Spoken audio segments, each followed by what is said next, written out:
আসসালামু আলাইকুম। টানি কুকিং শোয়ে আপনাদেরকে স্বাগতম। আমি আজকে আপনাদের সাথে শেয়ার করব ফিশ বারবিকিউ। ফিশ বারবিকিউ করার জন্য আমার যে উপকরণগুলো লাগবে সেগুলো হলো, আমি এখানে 500 গ্রামের একটা মাছ নিয়েছি। এটা হচ্ছে তেলাপিয়া মাছ। আপনারা অনেকেই তেলাপিয়া মাছ পছন্দ করেন না।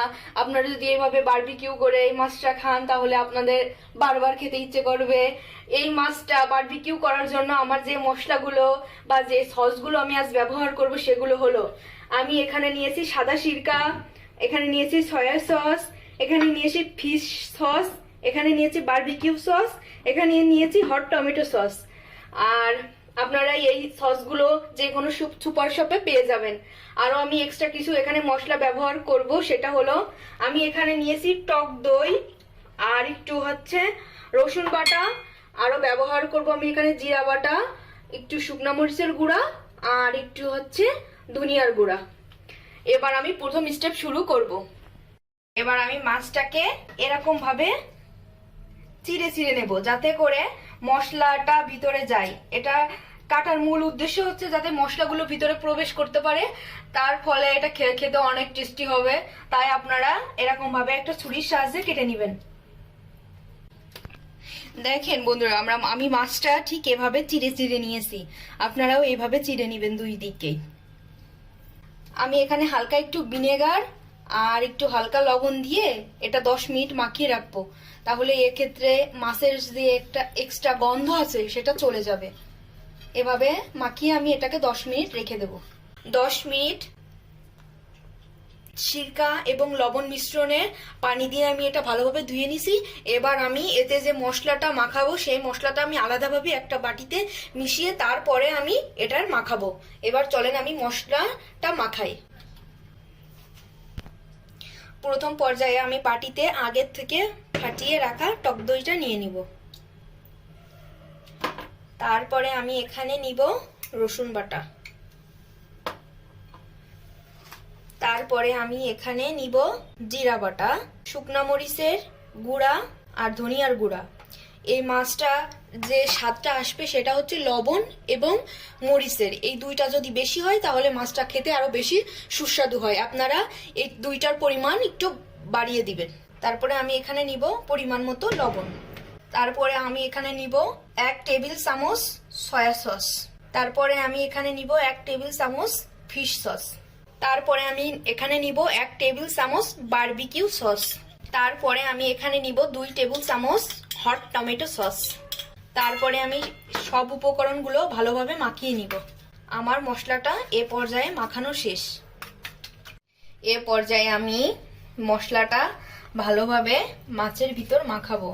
আপনারা ভালোভাবে এই যে আমি যে চিরছি এই চিরার ভিতরে আপনারা ভালোভাবে মশলাটা প্রবেশ করাবেন, এক্ষেত্রে মাছটা ফ্রাই করার পরে অনেক সুস্বাদু হবে।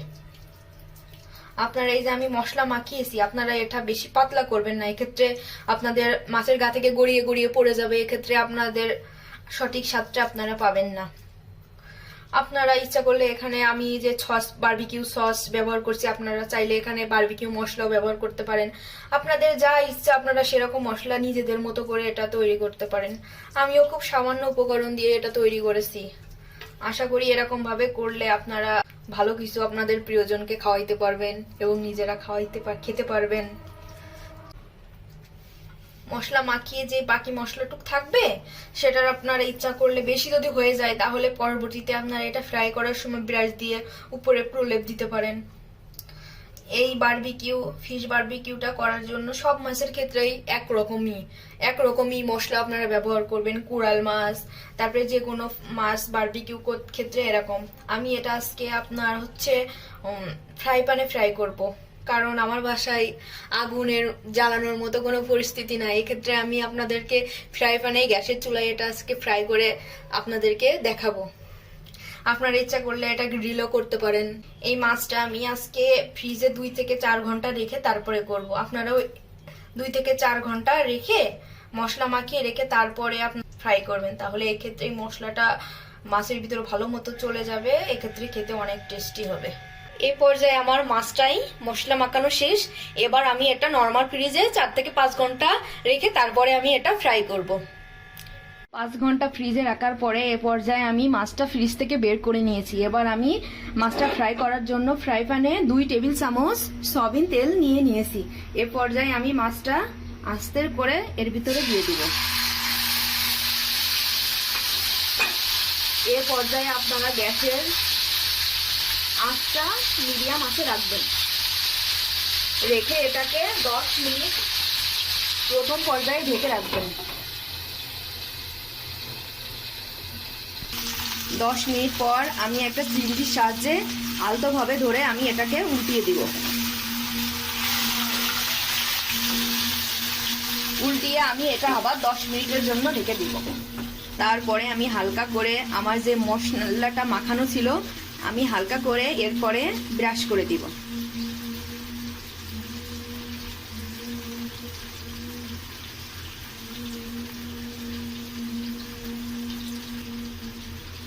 আমি এক্ষেত্রে মিডিয়াম, আপনারা যদি চুলার আঁচটা একেবারে লো রাখেন তাহলে আপনারা 10 মিনিট পরে উল্টিয়ে দেবেন। এক্ষেত্রে যদি আপনার চুলার আঁচটা একটু বেশি রাখেন তাহলে এক্ষেত্রে আপনাদের 5 মিনিট বা 4 মিনিট পরে উল্টিয়ে দিলেই হবে।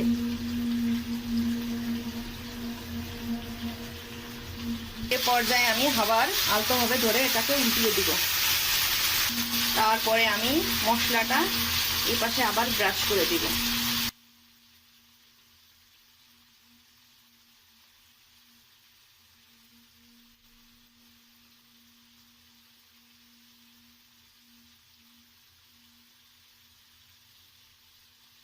এ পর্যায়ে আমার মাছটা ফ্রাই করা শেষ। মাছটা ফ্রাই করার ক্ষেত্রে আমার 25 থেকে 30 মিনিট, প্রথম পর্যায়ে আমি 4-5 মিনিট পর, তাতে 2-3 মিনিট পর পরে এরকম পর্যায় পর পর আমি মাছটা উল্টিয়ে পাল্টিয়ে দিয়েছি এবং মাছের পরে আমি মশলাটা ব্রাশ করে দিয়েছি। এ পর্যায়ে আমার মাছটা ফ্রাই করা শেষ। এমন সুন্দর সুন্দর রেসিপি পেতে অবশ্যই আমার চ্যানেলটি সাবস্ক্রাইব করবেন এবং লাইক কমেন্টস দিয়ে আমার পাশে থাকবেন। সম্পূর্ণ ভিডিওটা দেখার জন্য আপনাদেরকে অসংখ্য ধন্যবাদ।